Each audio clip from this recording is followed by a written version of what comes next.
Hey famous warrior, welcome back to our channel.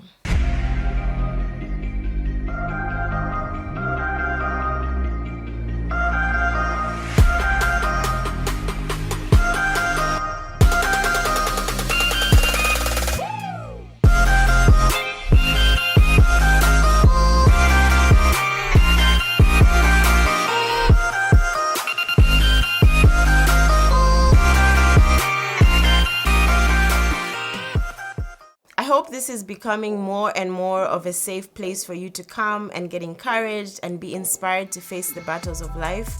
If this is your first time here, you are most welcome. My name is Louise and I am excited that you're here. One of the ways that you can get more comfortable here is by subscribing to the YouTube channel. Click the bell so that you are notified each time we have new content for you. If you're watching this on Facebook, like and follow the Famous Warrior page so that you don't miss anything that we prepare for you. In my last solo video, I talked about feelings and how our feelings can sometimes be a trap. One of the ways that we can avoid falling into the traps of the devil is by sharing our feelings with a trusted friend. I highlighted in that video that one of the ways the devil tries to trap us in this life is by keeping us isolated, fighting and falling with no backup. This is what I want to unpack with you today. Isolation is a trap. Isolation is the devil's main strategy. He knows that if he can just get us isolated, we are more susceptible to falling into other traps that he sets for us. Isolation can happen to any of us in a variety of ways, which is why we must all be alert. Some people assume that only sin can keep us isolated, but that's not exactly true. Yes, participating in sinful behavior is one of the reasons that we tend to isolate ourselves because of shame, guilt, and fear of being judged. For example, finding your way as a newly married person, getting a new job that is keeping you unusually busy, having a newborn baby, caring for an ill family member, or your own illness. These things all have the potential to keep us in a bubble away from our usual community. And the problem comes in when we stay in that bubble, perpetuating the distance from our people and slowly drifting away. Ecclesiastes 4 verse 9 to 10 says that two people are better off than one, for they can help each other to succeed. If one person falls, the other person can reach out and help, but someone who falls alone is in real trouble. The devil uses isolation to trap us in two major ways. The first is to bombard us with temptation, which becomes overwhelming when we don't have the strength of loved ones to help us through. The second is to fill our heads with deceptive lies. If he can't get us to fall into sin right away, his next strategy is to attack our identity by filling our heads with deceptive thoughts, and since we have no one around to help us challenge those thoughts, we begin to think that they must be true. When we forget who we are in Christ, it is easier for us to then fall into sin. While isolation is not a sin in and of itself, it's a trap which, if we fall into, will eventually cause sin, because when we're isolated, we are more vulnerable to temptation. Without backup, it's easier for us to give in to temptation and then isolate ourselves even more. And this is the cycle that the devil wants us spinning in. So before I talk about how we can be more vigilant and keep ourselves out of the trap of isolation, I want to share some negative implications that isolation can have in our lives. Isolation creates distance between our community, including our church community. Isolation destroys community, which directly opposes God's will. Isolation makes us more vulnerable to Satan's attacks, like I already mentioned. And isolation can cause us to make inappropriate decisions. Isolation opens up our mind to the influences of the world, our flesh, and the devil. Isolation can lead to depression, anxiety, and even suicide. Isolation inhibits God's ministry in our lives because God works through people. Isolation can make us more self-serving and self-centered. Isolation can lead us to develop a negative attitude toward our loved ones, the church, and even God. Isolation leads us to believe that we are fine on our own, yet God said that it is not good for us to be alone. Isolation prevents accountability. Isolation leads to loneliness and intensifies the burdens of life. 1 Peter 5 verse 8 says, "Be sober-minded, be watchful. Your adversary, the devil, prowls around like a roaring lion, seeking who he may devour." In past videos, I talked about being sober-minded or having a sound mind with regards to falling into the trap of fear or the trap of our feelings. If we want to stay out of the trap of isolation, we need to be watchful. Isolation is one of those things that can go undetected for a while, and before long there is a sudden coldness and an unhealthy wall built between us and those we love. I have 4 things I want to share that I believe will help us keep careful watch for the possible dangers and difficulties of isolation. The first one is that we need to understand that there is a difference between isolation and solitude.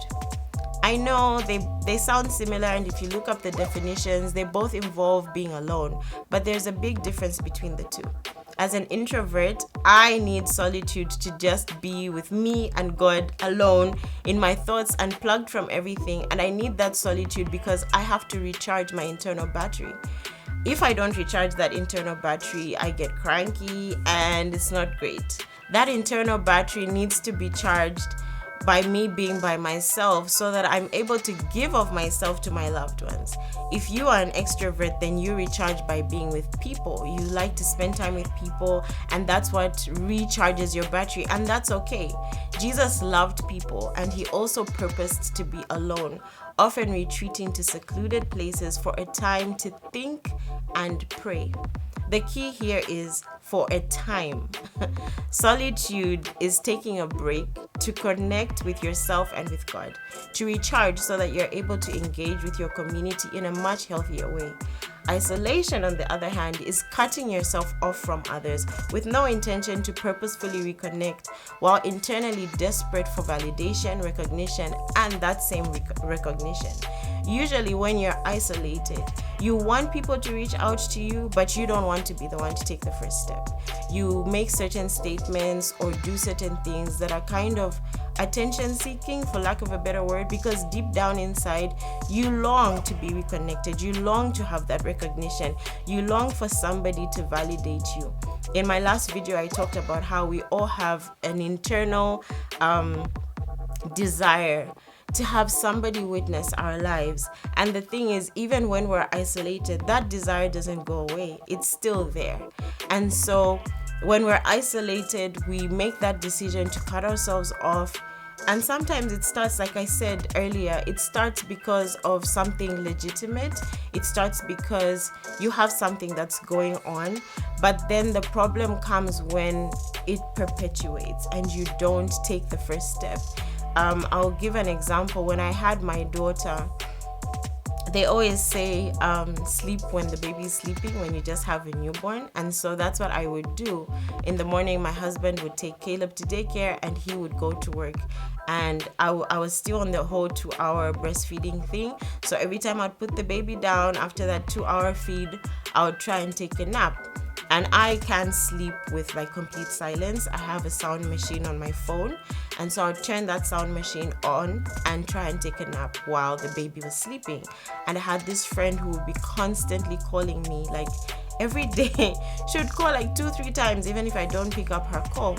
And the thing is, even if I put my phone on silent, immediately the call would come through, the sound on the sound machine would stop, and it would wake me up, because then there would be silence and that would wake me up. And I would look at my phone and it's a missed call, and then I would fail to go back to sleep. And I remember sending her a message and explaining that to her and saying, hey, it would be easier right now, especially in the first 3 months of Kiara's life, if you could text me before you call, and I'll return your call or I'll return your message later.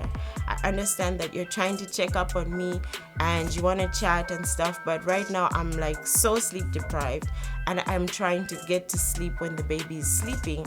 And when you call, this is what happens with the sound machine and all that stuff.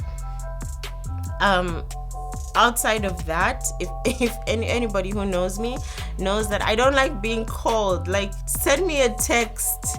Don't just call me like from the blue, because even if I'm not trying to take a nap, I'm probably busy and I feel like that call is like an interruption, for lack of a better word. But back to the example I'm trying to give.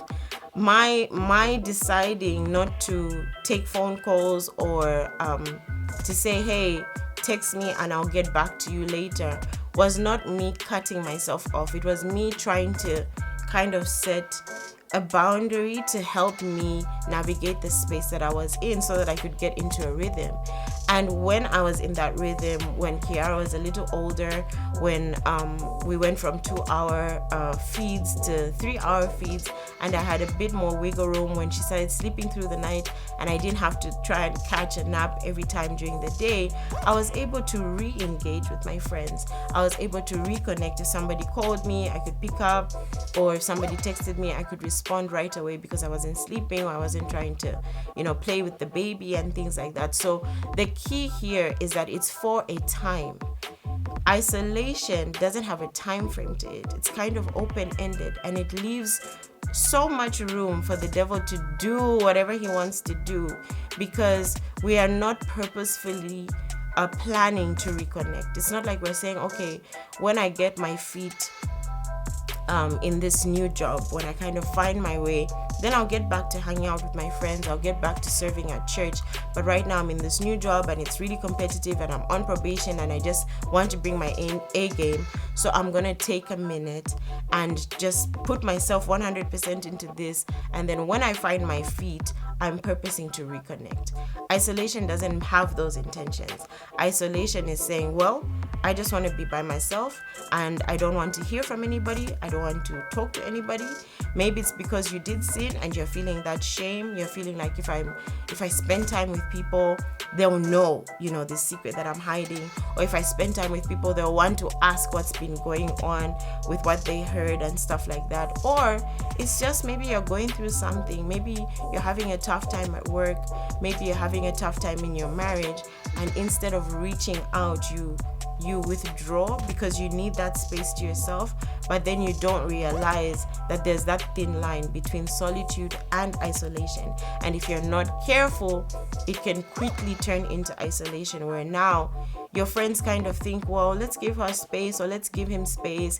He had said that, he's dealing with something, and they don't want to keep crossing the line and checking on you. But then at the same time, you internally want them to check on you, but you're not making the first step. So it kind of just goes on and on and on like that. And that's the cycle that I mentioned that the devil wants to keep us in. Solitude allows for growth and uninhibited thought, with the purpose of coming back to one's community refreshed and strengthened. But isolation is open-ended. It has no purpose, no time limit, and it creates a prison-like atmosphere which drains the will and leaves one feeling very exhausted. Isolation goes against God's will for our lives. Solitude is where we get a clear picture of what God's will for our lives is. If we can remember that difference, we are well on our way to staying out of the enemy's trap of isolation. The second is to live within the limits. God made our limits very clear when he said that it is not good for man to be alone. This means that being alone for extended periods of time is not something that we were designed to do or have the capacity to withstand.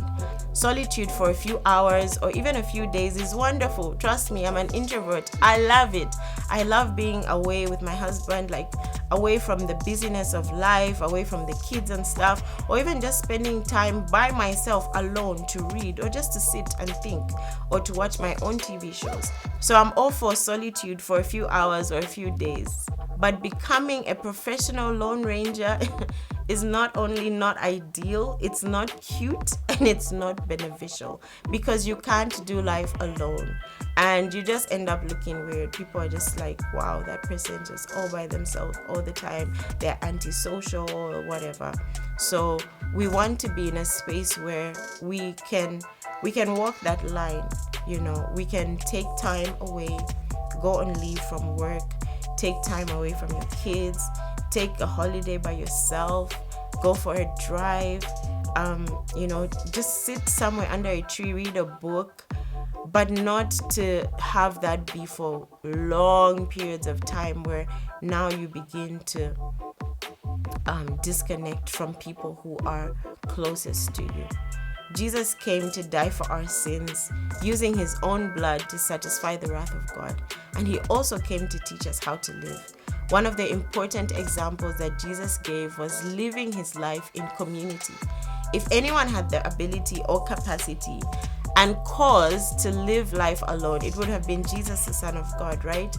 But he didn't. He hung out with other people, even when they didn't always act right and sometimes said and did stupid things. Jesus placed a high value on community, teaching us that we need to do the same.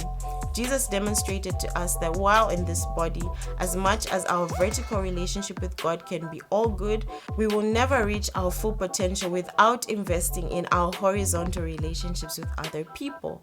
We have limits that make community necessary, and alone we are limited. So these limits go both ways. Our limits as human beings make community necessary because we need accountability. We need somebody to help us up when we fall. We need somebody to be a sounding board, When you fight with your spouse, you need somebody who you trust to be a sounding board, to help you sift through your feelings, to even tell you that, there, bro, you are wrong. Just go and say, yes, sorry. You need another human being to do that. But also, our limitation comes when we're alone, because alone we can't accomplish as much as we can when we're in community. The Bible tells us that one can put 1,000 to flight, but two can put 10,000 to flight. When we live within the limits God gave us, our impact is more than doubled, because in the midst of community, God is present. And when God is present, we can accomplish anything. The third is to make community a core value.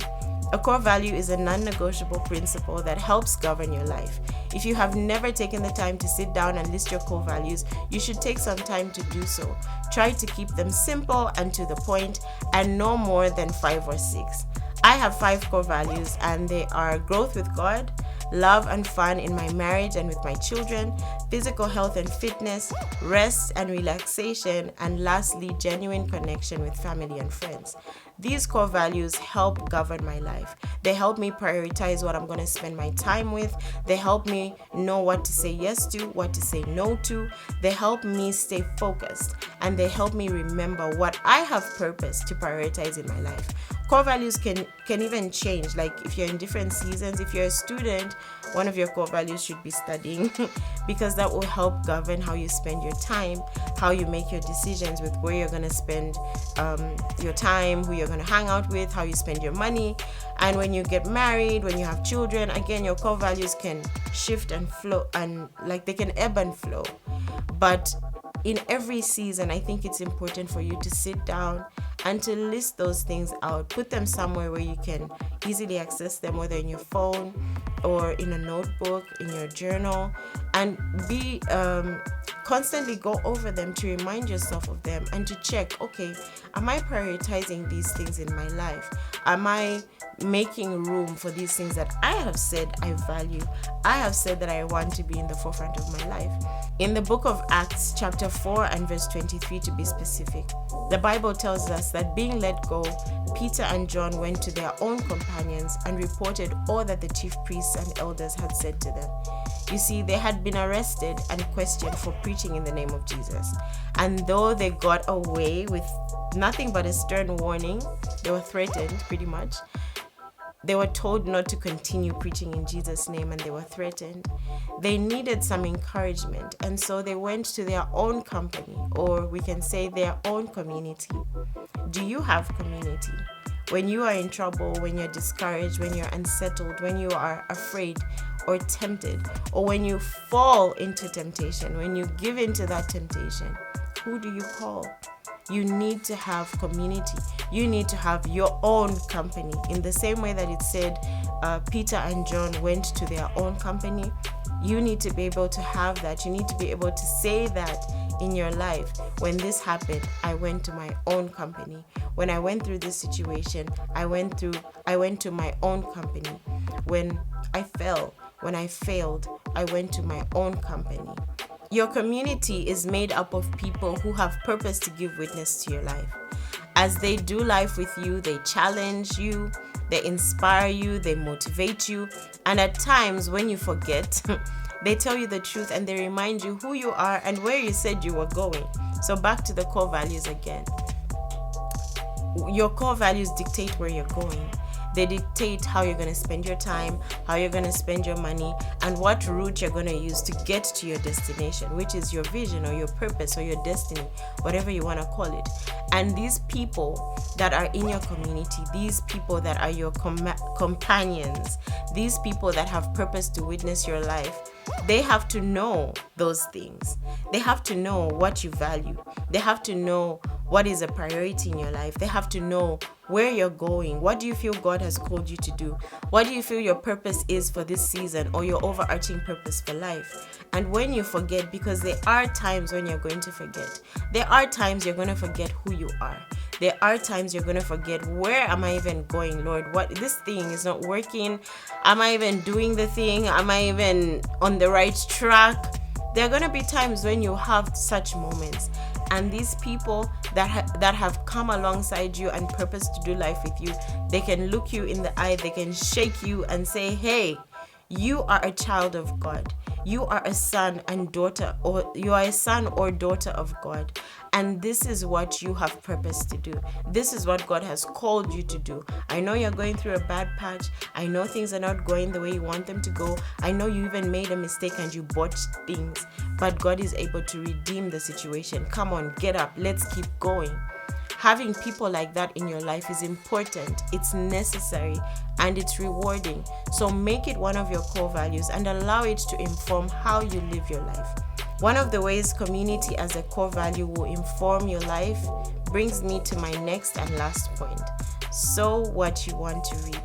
Matthew 7 verse 12 tells us that in everything, do to others what you would have them do to you, for this sums up the law and the prophets. One thing that I have realized about isolation is that it almost happens by accident. It is usually when we are going through something difficult, and rather than reaching out to those in our community, rather than reaching out to our people and telling them what is going on with us, we expect them to read our minds. When some of them reach out to us, we play games. Yes, it's playing games. Instead of being honest about where we are and what we're dealing with, we want to be nyangelelad, aka sweet talked, aka coaxed and coddled into expressing what we need from our people. The thing about relationships is that you have to be honest. Just the same way that I was honest with my friend and told her, hey, I have a newborn. She's never had children yet. And so she probably just assumed that, hey, it's during the day, I'm at work or whatever, I can call Louise, I can check on her. I had to tell her, hey, I have a newborn and this is what I'm dealing with right now. So it's not that I don't want to connect with you. It's not that I don't want to talk to you, but I just need it to be done within these parameters right now. And hopefully as the baby gets bigger and I have to spend less and less time, having sleepless nights or whatever, then we can get back to our normal routine. But it takes communication. It takes you expressing what you need. When you're going through something and you need your friends to come and see you, tell them. Yes, I know it's nice that they think about it and do it without you asking them, but sometimes people just need you to communicate what you need. They might do something else and think that they are filling your cup when really you need another thing, and that particular thing is not even registering on your radar. We all have been there. We all have gone through stuff where we want that attention. We want to be nyangelelad. Everyone has been there at one point or another. And there are definitely times when we all want that extra attention from those we love. However, when this becomes a habit, each time we are in a funk, it weighs on those that we love. Everyone is going through stuff, guys. Even if they don't say it, even if they are always there for you, they're always checking on you, it doesn't mean that their life is all rosy. Everyone is going through stuff. Just because someone is committed to give witness to your life doesn't mean that their own life has stopped. Doesn't mean that their own life doesn't have challenges. Doesn't mean that their own life also won't have struggle. So the same way that you want them to be honest and forthcoming about a challenge that they have and how they want your support to look like, they do too. They want you to also be honest. They might not say it, But they do. They want you to also just tell me, what do you need? Don't make me have to guess. Don't make me have to jump through hoops, because I don't have time for that. Like, I have a family, I have kids, I have a business. I've got so much going on in my own life as well. And also, you're probably not their only friend. There are other friends that are also going through stuff, and they're trying to support their people, including their family members. So don't expect your friends to read your mind. Don't expect people in your community to jump through hoops to get you out of that isolation. Be forthcoming and just say, guys, I'm going through something. I don't even exactly know what it is. I don't exactly know when it started, but I'm in a funk. And they'll come. They'll pick you up. They'll take you for a drive. They'll take you for coffee. They'll phone you. Whatever it is that is needed to kind of get you back to reconnecting with who you are and reconnecting with your people. So just come out and say what you're going through and what you need. Don't expect your loved ones to read your mind and then get angry or resentful when they don't do what you secretly wanted them to do. Also, to this point, don't expect people to be there for you when you are never there for them. Yes, guys, I said it. You reap what you sow. So you have to sow what you want to reap. When you want people in your community to show up for you when you have a funeral, to show up for you when you're sick, to show up for you when you're going through something, maybe at work, or whatever it is that you're facing, you have to be there for them in those ways too. You can't always be on the receiving end. That can only last for so long. Sooner or later, people run out of juice. They end up with nothing left to give the relationship because you aren't giving anything in return. So be purposeful in your relationships. Be honest and open in your communication, and allow the Holy Spirit to lead you as you relate with those you love. Isolation is a trap. Don't fall for it. Understand the difference between isolation and solitude. Recognize that alone you are limited, and live within the limits that God has set. Make community a core value, and then sow what you want to reap in those God-given relationships. I hope this has encouraged you. If it has, let us know in the comments below. Fight for your purpose by keeping out of isolation. Remember that your chance to fight is a privilege, and you are worth the fight.